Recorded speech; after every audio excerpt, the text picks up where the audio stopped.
Hello, vet vaulters. Hey, that's my line. I'll do the intro. Okay, but before you go off on a monologue, shall we tell them about the news? What, about the conference? Yeah, man, the conference. Which one? The VetVault Live? I've been telling them about that. No, never mind. I'll just tell them, man. So Hubert and I were excited because we're coming to hang out live with you in Sydney on the 26th and 27th of October, which is like, I don't know, a couple of weeks away next month. We are coming to the Vet Expo in Sydney. Now, it took me a bit of time to figure out what the Vet Expo is all about because it's not your normal lecture all day, get plastered at night with a little bit of networking on the side kind of conference. So here's what I've figured out. Here's the official line. The Vet Expo brings the entire veterinary, animal health, and pet care worlds together. I see this as a meeting of ideas. And when ideas meet, they fall in love and make lots of cool little baby ideas. They grow up and make massive ideas that will, in time, move our profession forward. We're talking 2,000 attendees, over 100 major vet and pet product suppliers, as well as some of the most innovative startup companies in the vet space. So what does that all look like? Punchy and straight to the point 20-minute presentations by some of the most innovative minds in vetland. In between presentations, you can walk around the busy expo floor and check out the new products and services that are out there to support your career and your business. Oh, and competitions. Fact, I've won something at almost every conference I've ever attended. And freebies. Oh, we love the freebies. My kids always get so excited when I attend any vet events. Day one of Vet Expo ends with a freaking boat cruise. Gerardo, I'm picturing you and me Titanic style on the front of the ship as we sail through Sydney Harbour. In fact, here's an event idea. Maybe it can be a prize. If you come to our stall, Gerardo will take a Titanic style selfie with you on the front of the boat, and then we'll see how many Titanic selfies with Dr. G we can get on Vetstagram. But here's what we are really excited about. We have a kick-ass space at the Trade Centre where we're going to set up camp with all of our recording equipment and accost as many of the amazing speakers as we can to create a whole lot of content for the podcast live and in person. We're also going to try our first ever live broadcast where the live recording will go out to vet vaulters across the world, raw and unedited, with the opportunity for questions and even audience participation. We'd love it if you join us on or off air. So come and make Vet Vault history with us or watch us crash and burn in public. Either way, it'll be entertaining. We've also got some cool swag and special offers to share with you guys, and we'd love to meet you. So come and find us right near the cafe. To make sure that we have a total Vet Vault listener takeover at the event, we have a special offer for you from the team at the Vet Expo. Use VetVault70, that's all capitals, VetVault70, when you check out, and your tickets for the 2 days will be $90 or $105 if you want to join onto the boat cruise. That is 70% off the standard pricing, so get your ass into gear and come and see us there. Okay, now you can have your monologue. Thanks, G. I've worked in some places where if you had to use the words mother and practice in combination with any F word, you'd be saying a sentence that my mother definitely wouldn't approve of. But our guest for today is changing that. Actually, scrap that. She's managed to change that. Dr. Jocelyn Birch Baker's sentence would go, "This is a mother-friendly practice." Here's the reality. Things are changing. In my parents' generation, and to be honest, for the first part of the careers of me and my generation, work was work. It had its constraints and limitations, and if you had responsibilities and interests that clashed seriously with those constraints, be it leisure, personal choice, other career interests, or even just kids, well, then maybe the working world just wasn't for you. My dad, for example, who was a doctor, had his work commitments, and they were inflexible and inarguable. Work full-time or don't work. Those were the choices. But not today. This generation, and I think my generation, which is that weird little group stuck in between Gen X and the millennials, are a part of this. We just aren't happy with this arrangement. The people who make up the heart of vet practices today, or any businesses really, don't necessarily want to make that binary choice. Why can't I be someone with a career and be an involved parent, or a committed athlete, or be involved in something else that gives me joy? But here's where things get tricky, because some things haven't changed all that much. My mom was also a doctor, but cultural norms dictated that she was also mom, the primary carer. She had to do the exhausting dance of keeping the bosses at work happy and eventually becoming the boss herself while keeping the little bosses, that's me and my brothers, happy, fed, and nurtured. Sound familiar? Well, I say things haven't changed, but that's not entirely true. Back to Jocelyn and her practice. Owners and managers, and definitely recruiters, are waking up to the fact that if we don't create space for a workforce that has different needs to the workforce of 2 decades ago, that they simply won't have a workforce. And I'm very happy to say that I hear conversations amongst the decision makers, and for the most part, most of them are totally supportive of this change, to a large degree because they are a part of this workforce who wants to see a different way of doing things. But it's where the rubber hits the road where things get tricky. How do we change the way of doing things the way that they've been done for decades? How do we gel the needs of our talent pool with the needs of our clients, which are many, and the needs of our businesses? Dr. Jocelyn Birch Baker has walked this path, is walking this path, from employee mom to employer of moms, and now champion of the cause of creating veterinary workplaces that fit around employees rather than ramming them into the mold of what you think your practice should look like. Join us in this conversation as we explore how. Jocelyn is a practice owner and the founder of Smooth Operating Vets, which is a consulting service that helps practices with the practicalities of creating mom-friendly workplaces. Or dad-friendly for that matter, thank you very much. Jocelyn shares about the experiences that shape the way she thinks about work, about how she approaches these challenges, and what she's learned along the way that has shaped the way that she thinks and leads. We talk about bad decisions, hard lessons, respect over competitiveness, living your values, finding that line between compromise and self-care, motherhood in practice, returning to practice after an extended break, and a better way to practice. And, of course, much, much more. Please enjoy Dr. Jocelyn Birch Baker. I'm Hubert Hinstra. I'm Gerardo Poli. And this is The Vet Vault.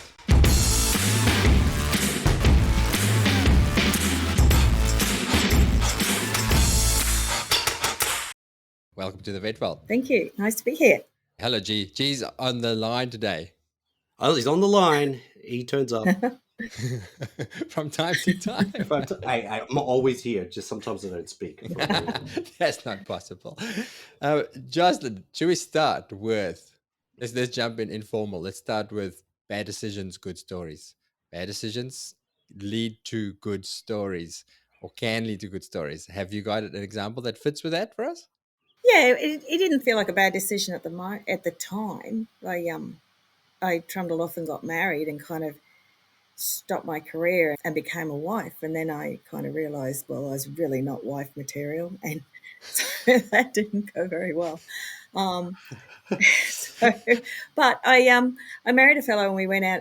He's on a cattle station, and I learned so much. I just learned so much, and I really learned how to be quite strong and independent and do things. And we'd be mustering for days, and it was great because we'd be mustering and we'd just pull up the cattle and just wait while they settled, or put them in a holding yard, and then get our quart pots and our lunch out and start up a fire and just sit there, and no one would say anything. So it was lovely and peaceful and quiet, and the cattle were just snuffling around. And then all of a sudden they'd get up and we'd go and take them to the yards. And this would happen for, a couple of days, and then you do it again next week. And it was really such an amazing lifestyle. And I was driving trucks and just doing stuff. And I really learned from that, if it's to be, it's up to me, because you did for yourself, basically. You had to get stuff done if you needed to get stuff done. Yeah, and even in town, like we had a little town next to us called Middlemount, and if you wanted to set up a new club or something, you could just go and do it. Like, oh, let's have a Zonta club. Oh, okay, I'll be president. And then, oh, let's have a beef breeding club. Okay, I'll do that. Like, it was really cool. So opportunities abound. It was really great. It was really great. And I had two children and came back. When was that? Were you a vet then, or was that before vet or after vet? Or I graduated in '83, probably before you two were born. Yeah. And no, come on. And I got married in '85. It was really, really hard to get work during that time too. I ended up well, we called it the dole then, like on Centrelink for a few months. That was devastating after 5 years of uni and at honours, and couldn't get a job. Like, it was pretty Wow. discouraging. Yeah. And What, seriously? There were just no vet jobs no, going? no. Well, Fast and forward 20-something years, here we yeah, are. and I was in Rockhampton, like, who comes to Rockhampton for a job? My family's here. So, yeah, it was really quite disconcerting. So you qualified and then didn't work as a vet initially, and then did the mustering thing. No, I did work. I did get a job. I came down to Brisbane and worked down there for a while, and then came back up here and worked for a fellow up here doing mixed practice. And yeah, like, it was a bit tough. Like, we were on call every second day. We took turns. There's only two of us. And there were no mobile phones and no computers. Yeah, it was just different. And it was good. I learned a lot. Yeah. And then you went mustering. Yeah. After that, Yeah, you took a yeah, break. yeah. So I was out there for probably 13 years. And then Wow. when I was there, I got involved with Meat and Livestock Australia and the Beef Week and the government. So I worked on boards and committees and Emerald Isle College Board, just stuff like that. So just broadened my outlook and what I could do. So if you said you did mustering, we also have international listeners. So what is mustering? What does it mean in practical terms?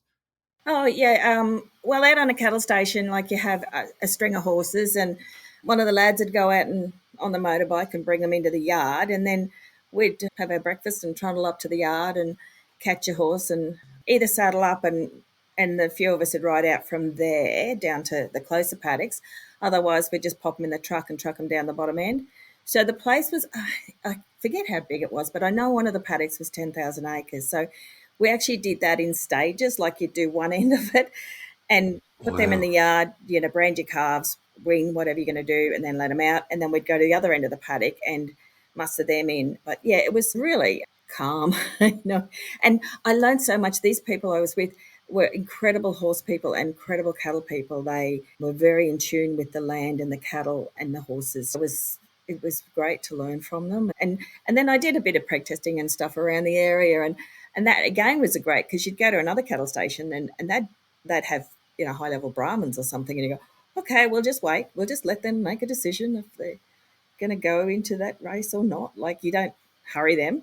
It was different, yeah. Yeah. And the dogs, we had dogs. Oh, and they were grand. Yeah, just working with the dogs, that was fun. And I can remember one time I took Gizmo, my dog, and my daughter Cassandra out. Like, Cassandra would have been about 5 or 6.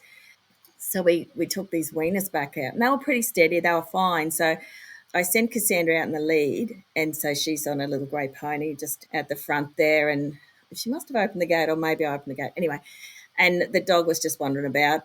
Then we put the weaners into the swan water, and I'm saying, "Oh, come back now, come back." So she and a pony just walked right through the middle of all these weaners, and I'm going, "What are you doing? You go around." And she said, "Oh," and she just kept coming to me, and I said, "What'd you do? You walked right through the middle of the weaners," and they were settled, so they were fine. And she said, "Oh, Mummy, I thought you were talking to the dogs."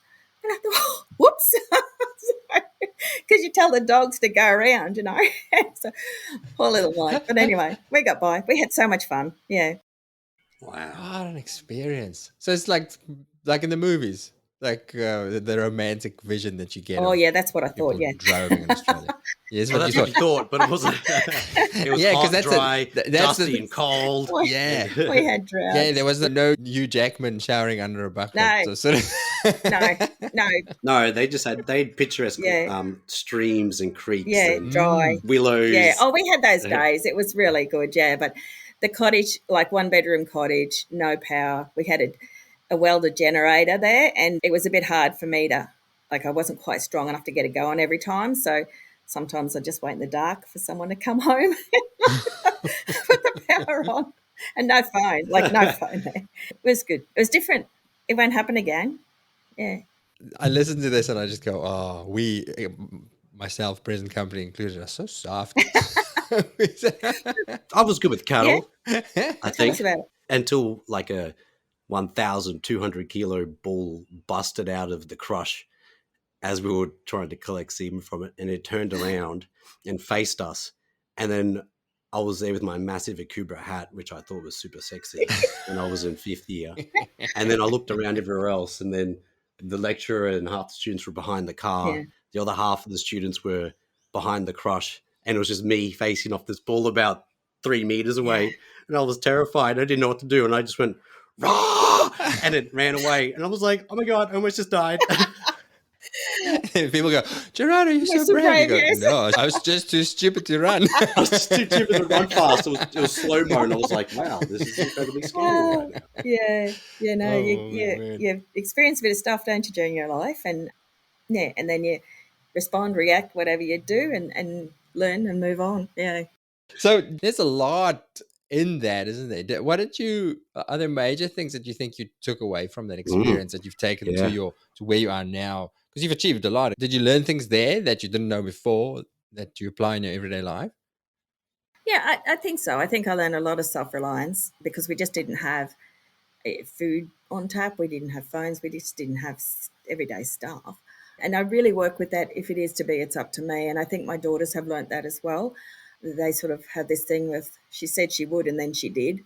So they know that they need to just, run their own lives, learn to live their life the way they want and run their lives. Yeah. And not, you got to compromise and you got to work with other people, but you don't have to give up too much of yourself to do that. And I think bringing up my children has taught me a lot of leadership skills with my people at work.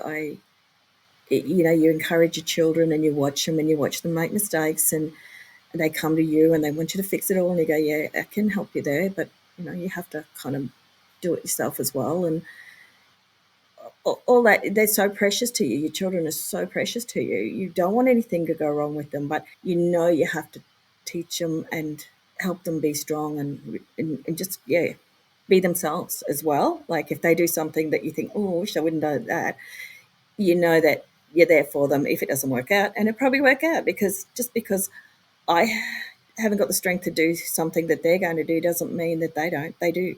And that's the same with our staff. Like they have amazing gifts they bring to our clinic. And I go, oh my goodness, you can do that. Like you can do that surgery. I couldn't do that surgery. Or working up cases. Like, oh my goodness, these young ones are so smart. They just know stuff I don't know. I just don't know it anymore. We didn't learn it at uni because it didn't exist. So it's quite an effort to keep your skills, like keep learning. And they just amaze me constantly with what they can do and how dedicated they are. They so want to save animals. It just comes down to that. You said something there, which maybe it came from your time away or just over, I don't know, like what you shared there was vulnerability, right? And I struggled with this when new grads or like, okay, so I went through a phase where I felt threatened by people with new knowledge for a pretty long period of time. And personally, I found that after a period of time quite constraining and also quite tiring in a way that I felt like as if I had to be the pinnacle of knowledge in the hospital. And then ultimately it's impossible. And then you get to this point of allowing people to contribute and share with you.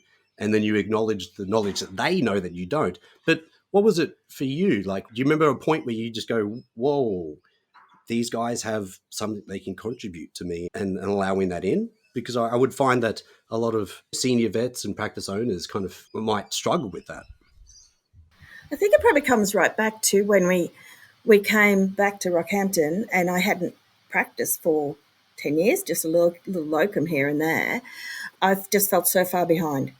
I just didn't know stuff I had to catch up anyway. And I worked for really great vets and they were very kind to me with the hours that I worked so that I could be with the children. And I was so respectful for them and I just wanted to learn everything that they could teach me. And I did do the Sydney postgrad medicine and later on I did the surgery one just to try and catch up all the time.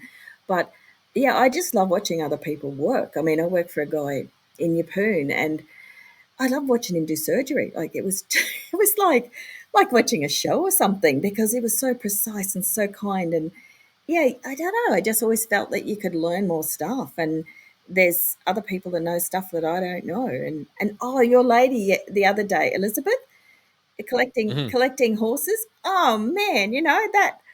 Yeah, we did that at uni, and I thought, I don't need to do that anymore.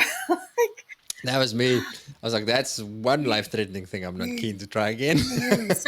So I do find now, as the practice owner, I really am happy to step back. I don't need to control everything. I learned to delegate. I learned to watch people and say, yep, you can do that. And in fact, you do that better than I do. Then, yeah, appreciate each other and appreciate what the other person brings. And one of our vets, and this is really cool, she went off on maternity leave and had a baby. And she loves the research. She loves looking stuff up and working cases right down to saving that animal, basically. So she's at home with the baby. Our vets at work are busy, consult, surgery, doing the stuff, phoning the people. And they'd come across a case and they just wanted like half an hour research done on it. So they phone her and she go, yep, got that. And she'll memo them back and give them a bit of a story, a bit of different pathways to go, and they'd read that. They've got a nice little summary there that they can move forward on without having to pull out of the clinic. And that was her skill. She loved doing it. She's still doing it. Yeah, she's great. You said also something you didn't particularly say, but you've said in stories. And as a leader of a practice or people, a mentor, you got to create these fail-safe opportunities for people. Like you kind of know inherently that things will go wrong, and you can mitigate the risks. But did you learn that as like when you're out mustering and kids walking around cattle and stuff, and like, that's kind of safe, but not so safe. But it's they're not going to die. So I don't know. Like, how did you come to grips with that, or realize that too? I think that's probably from my parents because I actually grew up at Kawarra, which is a little town just out of here, and we had a one teacher school, so it was a mile from home to school. So we used to ride our bikes, and then Dad bought us some ponies, so we'd ride our ponies to school. And no shoes, no uniform, and certainly no helmets. So I had a couple of busters, and my brother had a buster, and that's okay. We healed, we got back on and had another go, and away we went.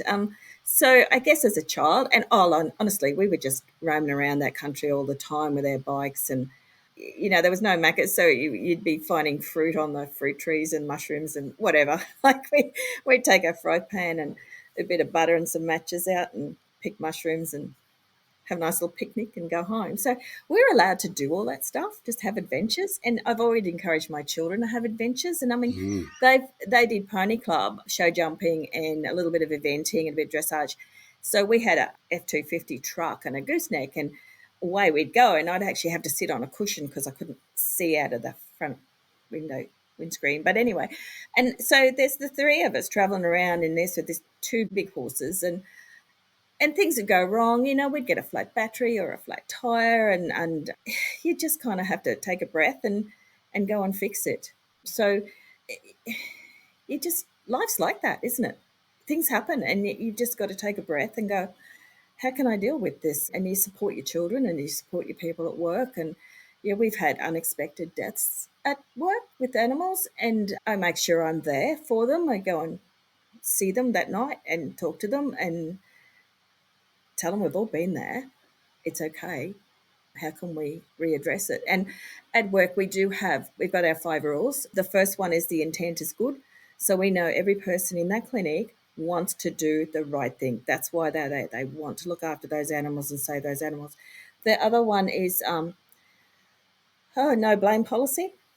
If something goes wrong, let's have a look at why it went wrong. Have I not taught you enough? Have I not walked you through that? Were you tired? Was the phone ringing at the time? What was happening? Did you not have enough time to do that? We need to address that. So we work through that as well. And what else do we have? No swearing policy, so things don't get That's a hard wild. one. I know, I've heard you too. We do now and then we just laugh at each other, or they go, oh, did Jocelyn hear that? And look around. That's funny. What else we got? No swearing, no blame policy, no disrespect. We have little training sessions where people are encouraged to call it out. Not call it out because they want to rouse at someone, but call it out because if someone's short with you, it might be because they're tired. It might be because they're deaf. I don't know. They didn't hear you properly, so they snap back at you. I don't know. Maybe that's their personality. We need to work with that. But we need to talk about it and make people feel comfortable. We have these great little resolution forms. So if there's a bit of a spat, people have to fill in these forms about what happened, how it made them feel, and how we're going to resolve this. And then we sit together and resolve it. And we learn so much about that person, about, that happened because this happened. in your family. Oh, okay, we can work with that. Oh, and the last one is just book it in. Any animal, just book it in so that we can try and look after it. Yeah.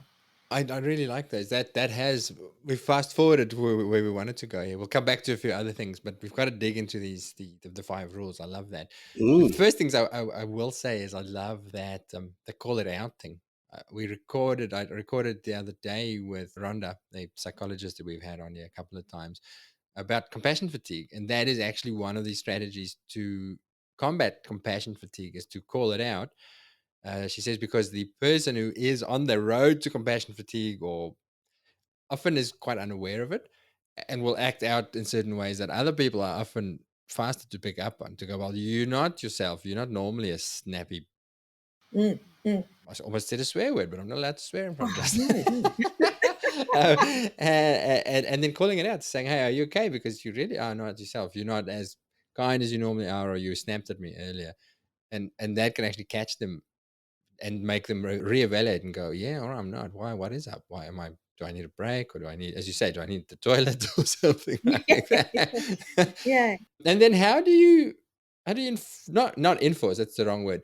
Reinforce or instill these 5 rules and practice them. You mentioned training sessions. How do you make sure? Because it's very easy for management to have a leadership crew come in and say, yeah, you need to figure out your values and your rules and things like that, and then it's established and then never spoken about again, and it just remains in a folder on the shelf somewhere. How do you make it real? Oh, yeah, we talk about it a lot. We have meetings nearly every week. So we have a nurse meeting and training one week, and the next week we'll have everybody meeting or meeting and training, and then we'll have a vets meeting and training, and then sort of management with the clinical director, the practice manager, and I. And during those, yep, it's spoken about, and we so those rules are my rules, and I just said this is how it's going to be, being the mother and all. They worked out the 5 values that they want as well, which are a little bit different, but we'll often go, oh, look, this we've got to make a decision here about how we're going to respond to this client or how we're going to deal with this animal. How do they fit in with our values? And our values are empathy, professionalism, integrity, team, and relationships. And Jamie's put that in a bit of a sentence and a little tree, and that is on our wall. So it's there. So when people come to having to make a decision, they can go, how does this fit with empathy and my relationship with this client, with the pet, and with our clinic? And it helps us work through rather than just going, oh, well, this is how it should be, and shortcutting it a bit and maybe not making such a good decision. That's really powerful because a lot of people create values or they practices create values, but then they don't use those values as their guiding compass. But then what you just explained there is just kind of how does, like really succinctly, how to use the values. Yeah. How can we decide or how can we use these? How is our decision based on these 5 values? And sometimes I'll spring it on them in a meeting, say, okay, what's our 5 values? And and it was funny. One girl, she'd only been with us a month, and she just stood up and she just recited the whole thing. And all the others going, whoops, lift our game. Like a drill sergeant. Yeah. Send them a text at 3 a.m. Values. Reply. Yeah. Can I take you back, Jocelyn? You said earlier about when you started work again, more full-time vet work. So you said, how long did you do the mustering? Years, multiple. Mm, 10, about not 13 13 years. years. Yeah. 13 years. Yeah. And then that shift back to coming back to vet work. So how old were the kids then? Are they high school then? Kind of out your hair a little bit, or still very much a day-to-day thing? They are 7 and 4. Oh, tiny Little tiny mites. little kids. Okay, Yeah. so very much Yeah. full-time work then in itself. That coming back to work, and you mentioned that feeling of going, I don't know anything. When you get that feeling after a 2-week holiday, almost sometimes you feel a bit a little bit slow. How did it? You don't sound like you had a lot of ego around it, which I think is really important. But how did you handle that? How did you not let it stop you from being brave enough to go back to work and saying, yeah, like I do have the degree, I'm allowed to do this. I'm going to start doing it again. Well, it's necessity, isn't it? You need to get a job. You need to look after your family. And I think the no vets, it started up in our regional and rural areas. Like the guys up here couldn't get vets. So I was extraordinarily lucky in that I could go in. Like they'd phone me up and ask me to come and do a locum, and I'd say, I haven't spayed a cat for 10 years. And they go, that's all right, just come on in. Okay. So the first spay I did was on my own dog. And yeah, it was tricky. You got to back And yourself for that one. and it started bleeding. And anyway, we got through. And then I worked for another vet, and he was very lovely. And at the interview, I took my 4-year-old, because what do you do with a 4-year-old?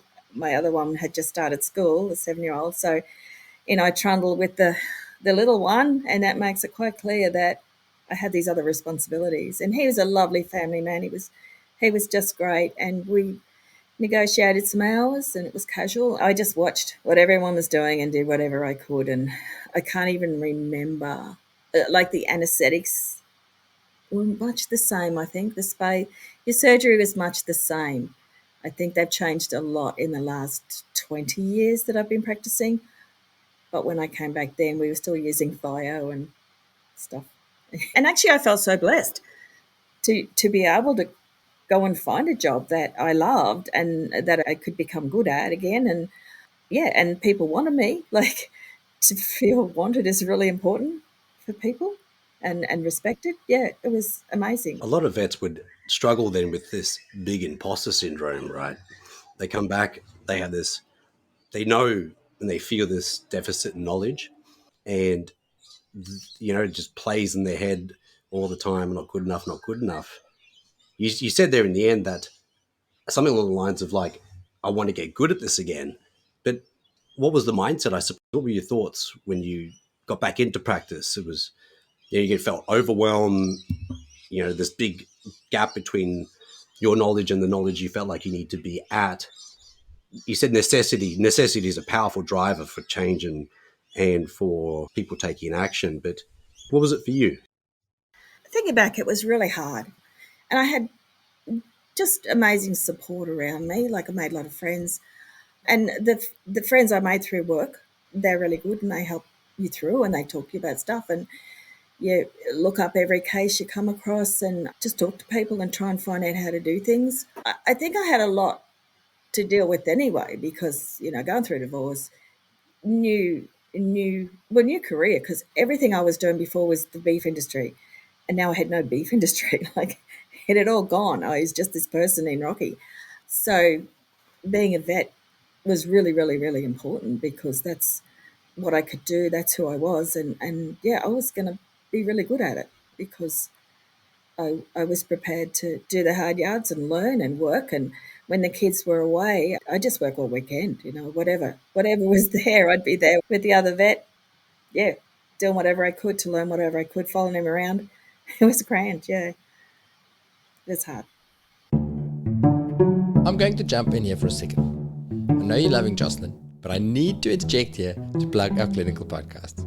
Because while they're all about learning, and a very easy and convenient way of learning, they are really also about confidence. And like you're hearing from Jocelyn, that feeling of not good enough can be crippling.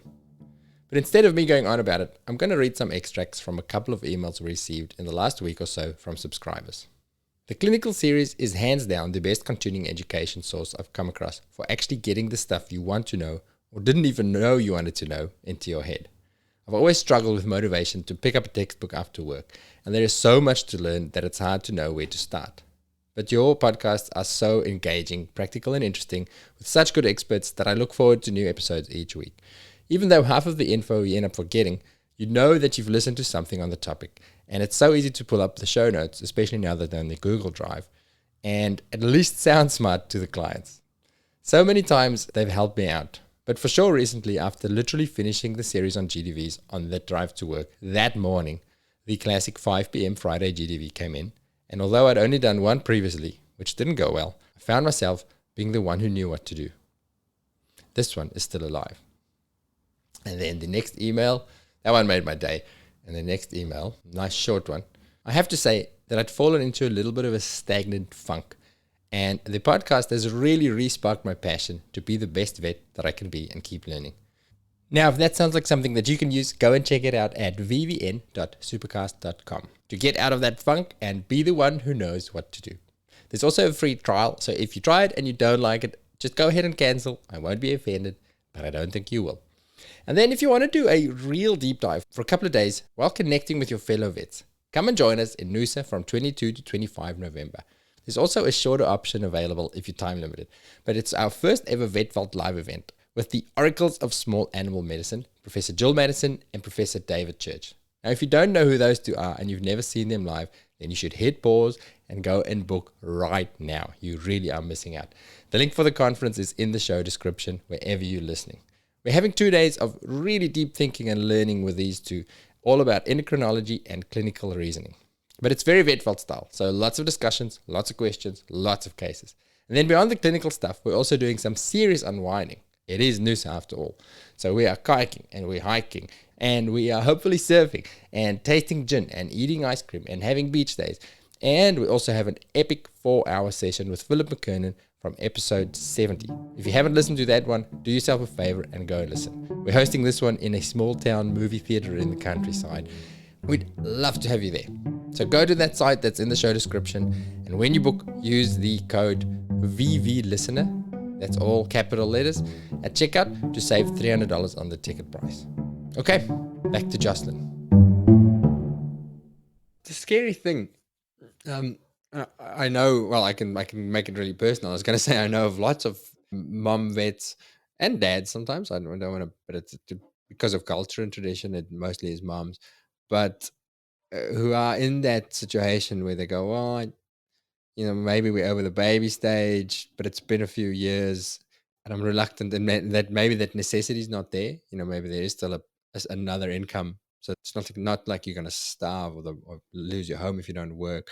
Just that hesitance is really, really strong. And I think there's a lot of people out there who go, should I work again? Oh. And then beyond that lack of confidence, there's also the practicalities. You still had those kids. You still had that 4-year-old. So now you've got to sort out daycare. There's the finances around it. That's often a big decision. You look at, okay, this is the cost of daycare. This is going to be my earnings. Doesn't add up. Doesn't really make sense for me to go to work. It's going to add stress to the family. I'm going to have a kid in daycare who's going to be sick all the time. It's not worth 45 or $50 an hour. I don't know. This is what you do now with your new business as well, is you help people like that. How do you think about this now? Or if you had to advise somebody around it, what do you say to all those very valid concerns? Oh, I say, give it a spin. I just love what I do. I could not be, and like there's 6 of us working there. We're all mums. We love our children. Absolutely. We spend a lot of time with our children, but we want to be more than the cook and bottle washer. We've got the degree. We work very hard for that degree. We're very good at what we do. These girls are extraordinarily good. So, and I mean, they are at that stage. Well, when they came to me, some of them were at that stage. Do I come back into the profession? And you have those conversations with them. Do you want to? How can we make it so that you will love it again? How can we make it so that your confidence will come up, your upskilling, all that stuff? Because, some of them have been a vet for 10 years and then they go out and have their babies. We want them back. We so want them back because the gifts that they bring are great. Even if they work one day, why not? That's great. One day of just being this amazing veterinarian, and then you can do whatever you want the rest of the week. You can go skiing, I don't mind, but just have a great life. And if being a professional veterinarian is part of the life you want to have, go for it. Yeah. We need to provide pathways for them to come back if that's what they would like to do. So I suppose the first step for them would be to look at the way that they consider and identify themselves now as a dishwasher, food maker, home person kind of thing, to this is how I identify myself now, but how do I want to see myself or identify myself in the future, which could be a thriving veterinary professional with a thriving home life as well. So that first kind of flick of the switch in the head of the desire to want to be some something people different. just love and thrive being at home. It works really, really well. And I mean, to be a vet or have a career, it's not always clinical. There's so many mums out there who can step into, I met a lady who works with Royal Canin at the conference, and they're running their own businesses, like wellness businesses, and there's so many different avenues. And that's where I think we in the clinical arena get a bit caught up because we're not moving, we're not changing. And these other businesses can provide different hours, work from home, all that sort of stuff. And maybe we're not providing it so much in the clinical sphere. On that topic, it might be a slight little detour. Gee, we can dive deeper to the other stuff in a second. But I love that story that you told us about the vet who was at home doing some of the research, some of the reading, and was that a paid gig? Like, did she get paid for those Oh, hours, or yeah. was that just Oh, because yeah. I've thought that for ages when I was back in busy GP practice. There's cases that you can theoretically manage, but you just need a bit of time to do a bit of reading and sit down. But then on a busy day and you've got 5 spays and another skin consult, so you don't get time to sit down and read about that TKA case or that really complicated. So then you send them off to a specialist center, or often get stuck with feelings of guilt of going, well, I don't think that got the care that I could theoretically have given it, purely because of lack of time, not of lack of desire. I've often thought having somebody like that, an offsite person to say, hey, because you can phone a specialist clinic, but they're just as busy. They're not going to just drop Yeah, everything tag team. to read about Yeah. your case right now and then give you free advice. That's a cool thing. Do you still use that? Do you still have somebody offside who can help Yeah. with? So that's a great idea. Yeah, because that vet's actually stepped up to clinical director, even though she does every second weekend, she does clinic because we share after hours with another clinic. And she does one short day, and I think she's stepping up to another short, longish day. So she's clinical director. So, yeah, we find her and she organises like the veterinary stuff. We pay for everything. Every hour that they work for us, we pay for. If they come in for a meeting or a Zoom meeting, we pay for that. Why not? They're working for you. And after hours, we pay really well. Well, I think we pay really well, and the girls are really happy with it. And we have a nurse on call as well, so that if the vet needs a nurse, that nurse knows that she's game on and can pop in there and work with them. And the client pays for all that. Like they get the work done. They pay for it. It's fine. It's that's how business works, isn't it? I've got two things. One is what you said there is acknowledgement of time. As business owners, we quite often think that, oh, well, we provide all these other things. Why can't they just turn up to this thing for free? Or, yeah, it's just 2 hours. And it's shifting the mindset towards, really it is, I feel, is acknowledgement of everyone's time. But with your clinical director, like, did she discover that strength? Or did you help her? Like, how do you help as a business owner help your team discover their strengths and then work together to leverage that to create alternative career opportunities? I think just having conversations. You just sit down every now and then and you're having this conversation and you're saying, "How you going at home?" And you're, "Oh, yeah, all right." And yeah, we're a bit busy at work, and just evolves. You just have conversations with people because I've watched this vet work for like 3 years. I know how amazing capable she is, and I know she's onto that research. She gets right down to the nitty gritty of things, and I know she loved doing that, and we needed that done because the vets, with COVID, with everything, things just got a bit busy and a bit hairy, and they want to provide that extra care. They always want to do the best they can do, and our specialists are 9 hours away. Yeah, and we had one really sick dog, and the roads were flooded, and we couldn't even get her to them. So these things happen. You've got to have some strategies in place to look to the future and think, well, what could happen, and how could we manage that? And here's this vet at home with all this talent. Why aren't we including her? And all through their maternity leave, they come into any trainings, any new equipment, come and see what we got. They just pop in, whatever. They're always welcome in so that they can catch up with us. And out of that, again, you get the conversations because you hear how they're going and you know what they can do. And you think, would you like to do this? And they go, oh, yeah. Or, oh, no, that's baby's not settled yet. Can't do that yet. I'll think about it later. What I would acknowledge you there then is the well, one, it's, as you said, their talent, right? It's acknowledging their talent, right? And then also at the same time, it's flexibility.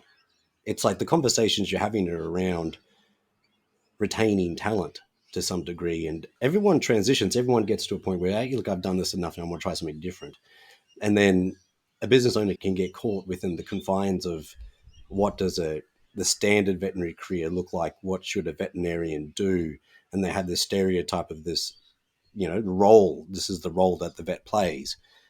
But it sounds like, for me, what you were saying is identifying talent, having conversations around talent and passion, and then being flexible to leverage that to some degree. Leverage is not a great word, but it really is. When you leverage it, you're giving someone the opportunity, and then you create opportunity as well. Is that what it is for you? Yeah.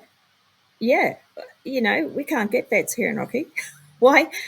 Why wouldn't we do everything we could to work with the vets so that they can help us and fulfill their ambitions? And that's how I feel. There's probably a lot of talented women out there, veterinarians, who, if we had a way of bringing them back, had a way of connecting with their gift, whatever it is, they'd come and play a role in our veterinary profession. And why do we stick with this classic veterinarian, with the long socks and the shorts and I don't know how many times all my life people looked at me and go, "Oh, you don't look like a veterinarian."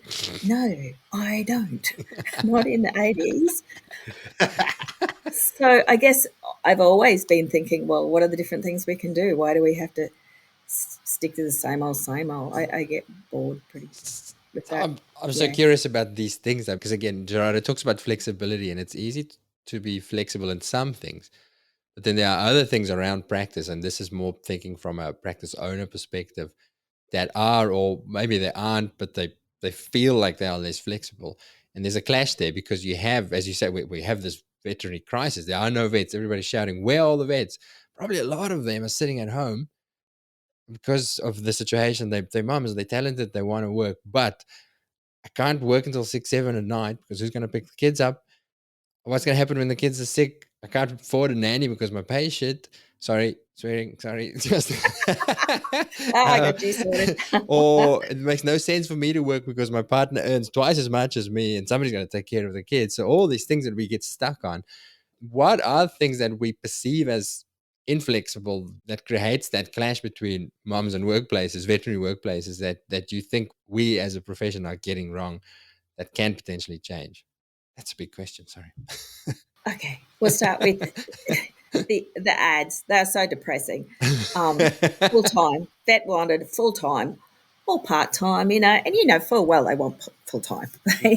um, I do see a lot more ads coming out flexible and casual, so that's really nice. But superstar, really, I'm at home nursing my baby. Like, I don't feel like a superstar at this moment in time. Um, just the wording of some of it is quite depressing, and also the experiences. And I talked to some vets when I was at the conference the other day, and they were telling me about their experiences, and of course my girls as well, of just working like you're working, and next thing you're working 38 hours, and then you're working 40 hours, and then it goes up to, "Oh, can you just stay and do this? Can you just?" No, I can't. I have to be out of here. Like our mum, who has to be out at 2:30 to pick up her children. She leaves at 2:30. She only does consults. She does not get involved in procedures or any surgeries. She does consults so that she can finish her consult and walk out that door when she needs to. But that's a hard thing, though. No. I like it, because again, that makes sense. But there's a couple of things. There's the practicality then of, but then what if that thing does walk through the door, and then even if it's practical, then the one who walks out the door feels guilty, because certainly the people I work with go, "Well, I feel like," I've heard people say, "I feel really guilty because when I stick to those parameters that I have to stick to, then I feel like I'm ditching the rest of the team and they've got to pick up the slack." Is that a No. mindset? Yeah, it's a mindset. You've done your job. You worked till that time. You've done your job. And we're going to do some time management training because sometimes, as things drag on a bit. People start having a chat. But no, she knows she has to be out of there, and she works towards that. The other day I was there sort of filling in the afternoon, and she did half the consult. There were two dogs. She did half the consult. She had to go. I did the other dog. It's okay. Why can't you share a consult? Like, it's two different dogs. We know the story. Another thing, we got to make it practical. Like, why not? Like, and if an emergency comes in, and this is something I write about, an emergency comes in, your nurses know what to do with that emergency.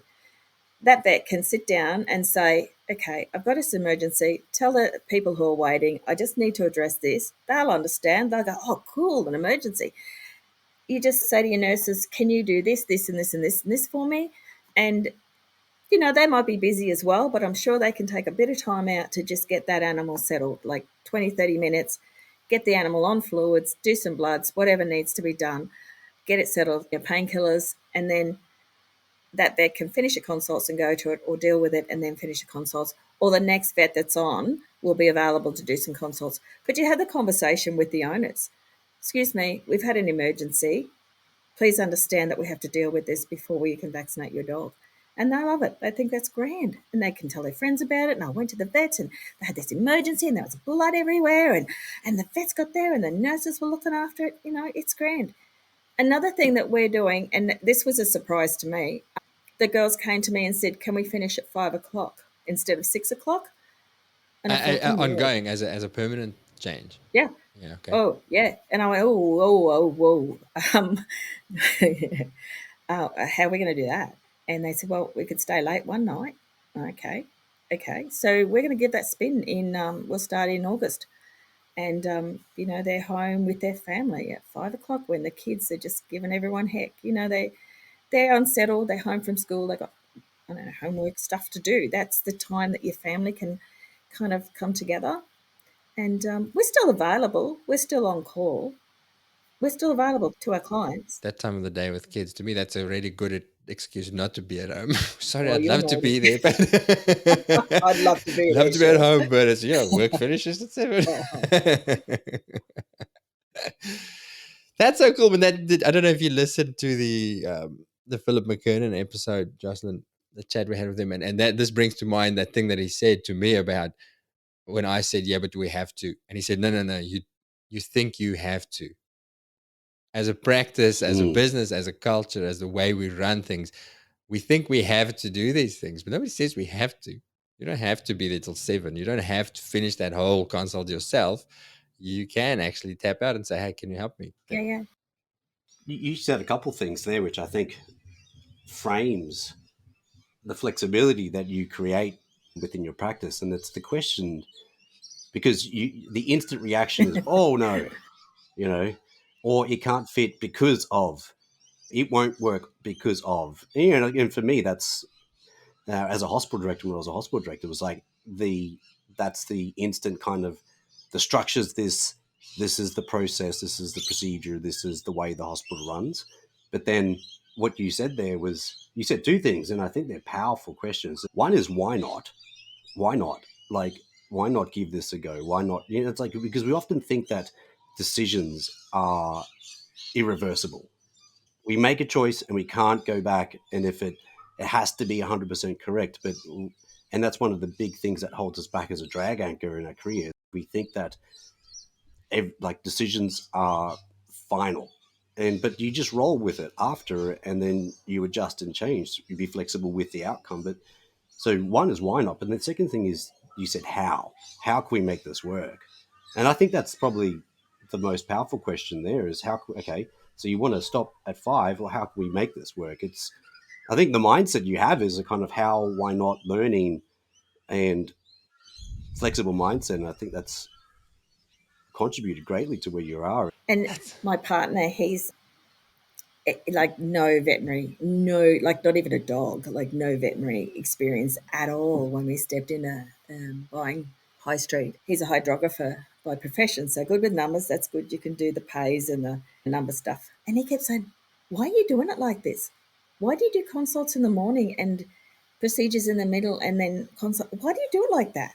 And I guess that's where I've had to think about it, because I've had to have answers for him, like, because that's how we've always done it. And you go, well, can you do it differently? I'm not sure. Yeah, maybe. And you think about that, like, do we do all our spays at night when the babies are settled? I don't know. Why not? So are there things that you guys do vastly differently that you found works? Not vastly, but that's just not the standard norm for GP practice? Or you're not allowed to share your secrets? Do you have to? Oh, no, I don't think we veer too far off the normal. Our practice does consults, surgeries, stuff. We try very hard to do really good work. we work very hard with our communication with clients and setting expectations. We do that very, very well. And connection with the clients all the way through. If their animal's in hospital, they'll be phoned up constantly, updated, videos sent, all that stuff, particularly after hours. That will send a little video saying, oh, our mate's doing just fine. Everything's okay, go to sleep. So, I don't know. It's vastly different from other clinics. Okay. I think it's just that embracing the part-time work. Just embrace it. It's the future. Gig economy, heaven knows. I've written stuff about, what if we have, you say, I've got 5 spays today. Who's in to do 5 spays? They do their 5 spays and go home.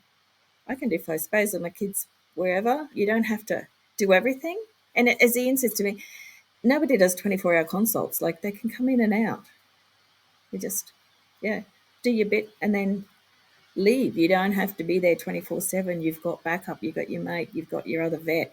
They know exactly what's going on. You've filled in all your paperwork beautifully. You've had a quick text or conversation with them. They know the owners. They know our structure, so they know the owner knows what's going on, is informed. Yeah. Can I something you said earlier that I find was one of your 5 rules that I wonder, how does it not clash with what you're trying to achieve with the flexibility? For rule number 5, just book it in. That could be a hard rule. I've worked in lots of places where that's the rule, but then you have, so on the one hand we talk about, well, we've got to set boundaries with our clients, otherwise this is the pathway to vets leaving the profession, because you've got a busy day and then just book the next thing in. It's an overload thing. And there's the practice owner on the one hand saying, just book it in. And the poor vet saying, stop booking shit in, I'm dying. How does rule 5 not ruin this beautiful environment that you've created there? Rule 5 just appeared because the nurses were sort of, and vets trying to solve the problem over the phone instead of just booking it in. Okay, so it sort of came from that. But now, we're busy and we're going, okay, it's a vaccination. It does not have to be done today. You can book that in next week. I gotcha. So just book it in doesn't mean now. It means doesn't mean now. No. It means triage it. Yeah.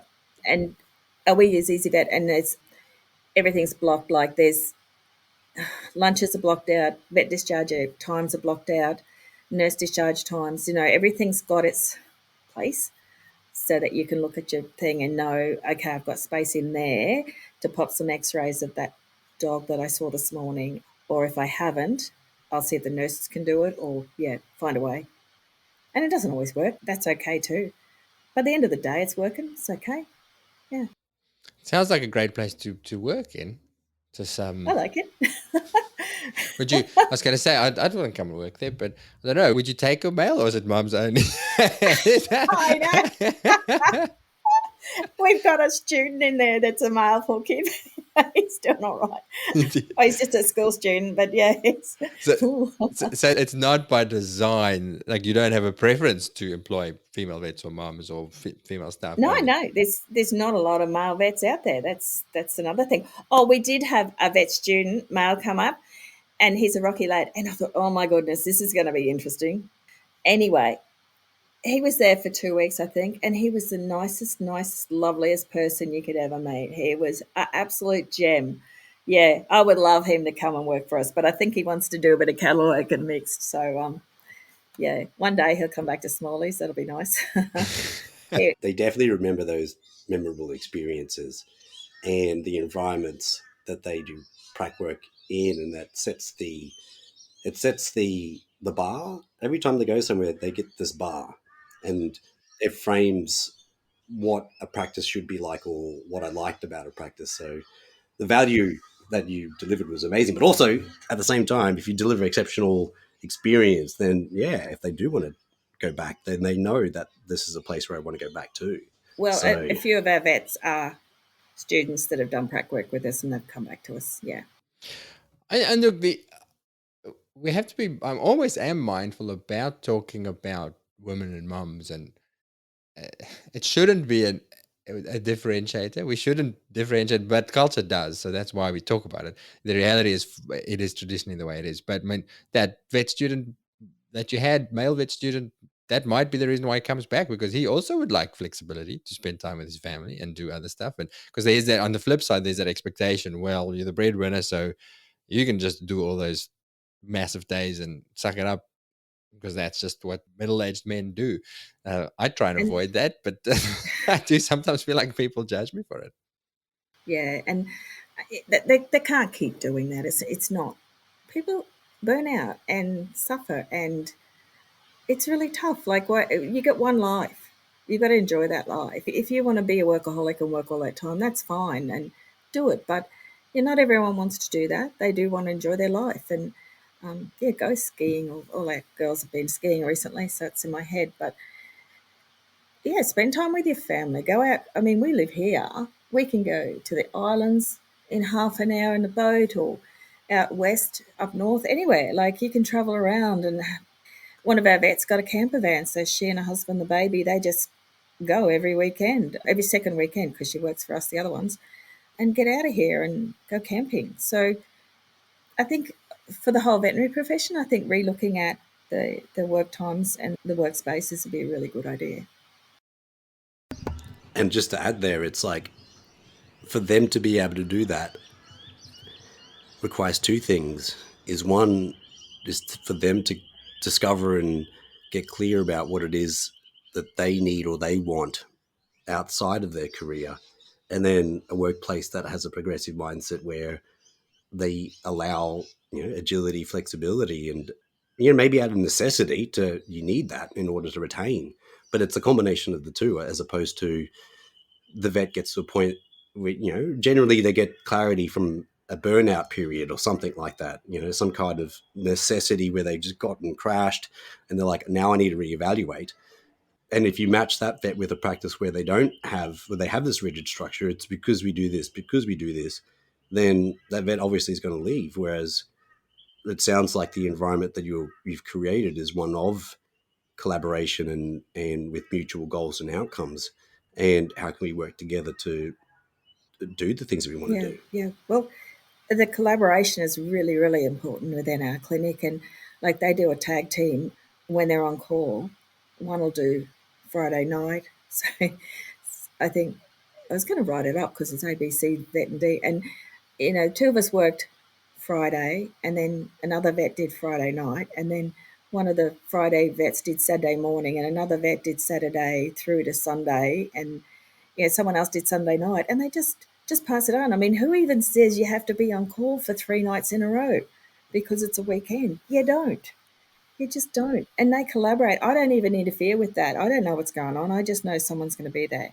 Jamie, our practice manager, she'll know, but I just know that they've taken on that responsibility. They will look after the clinic, and when they go on holidays, she'll say who's interested in these shifts, and they'll fill them. Two vets went on holiday recently, so I had to fill one or two, which is really cool. I loved it. I loved going back in and doing a bit of surgery. So it's collaboration. We work together. We got to work together. It's great. It's so much more fun. Such a positive attitude, and maybe this is the upside of the whole recruitment crisis, where people will be forced to say, well, how can we do this differently? The old model's not working. What can we do that's going to be better? And maybe we'll solve two problems at once, because the old problem of burnout and attrition and people leaving because, again, the old system clearly didn't work for everyone. So maybe the baby of this crisis will be a sustainable career where everybody can find their niche in it, instead of being forced to fit into the traditional role of what a vet looks like. You don't look like a vet because you're not at work and you're not burnt out and you don't look exhausted. That's the one. It wasn't because I was Yeah, female or anything. You're smiling too much and you're laughing. Yeah, You're laughing too much. yeah. Oh, they had.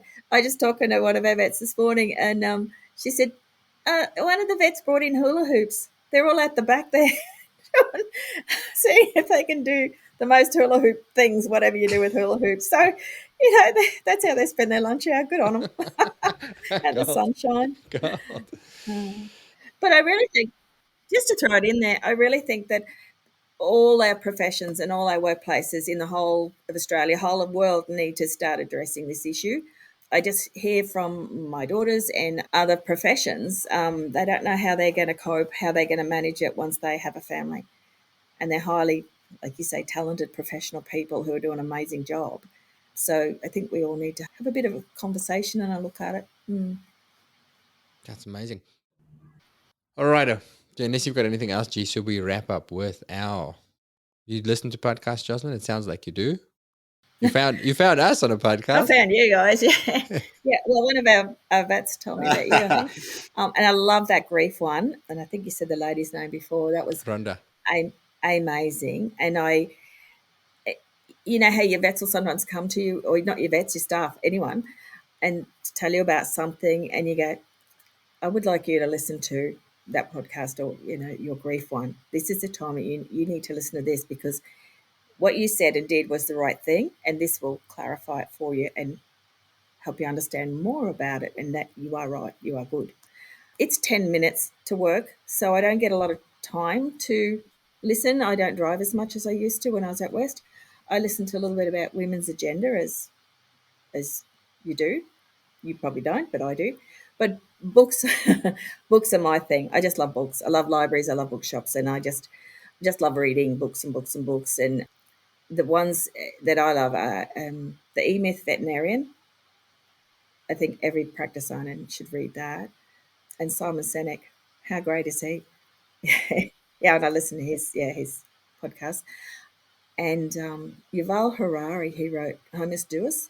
That just opened my mind to what's going on. Sapiens was the first one. That was paradigm shifting in a lot of ways. Like that changed the. So the same author, but the book called Sapiens, just about Yeah. humans, about what we are and how we think and how we operate and where we came from. Mm, A lot of those things you go, oh wow. So yeah, really cool book. Yeah, the penny drops. Like, that's why that happens. Oh, that's why that happens. And that's what is probably going to happen. And then the last question, you've got at a conference. I see you are speaking at a few conferences coming up. Yeah. One lesson to the veterinary new grads of the world. What's your one little bit of advice? Oh, look, they're entering just the most fantastic, wonderful, wonderful career that you could have. But they got to look after themselves. Save the animals, fix the animals, prevent pain and disease, but not at a cost to you and your family. You got to have your barriers, not give too much. You see people just give and give and give because they care so much about the animals. You can't save every animal in the world. It's not your responsibility. Everyone needs to take that responsibility. Don't take it on yourself, but do good work and you'll be fine. Thank you so much. That's really cool. I like that. I love the work that you're doing. Thank you. Thank you, Jocelyn. Yes, thank you for joining us.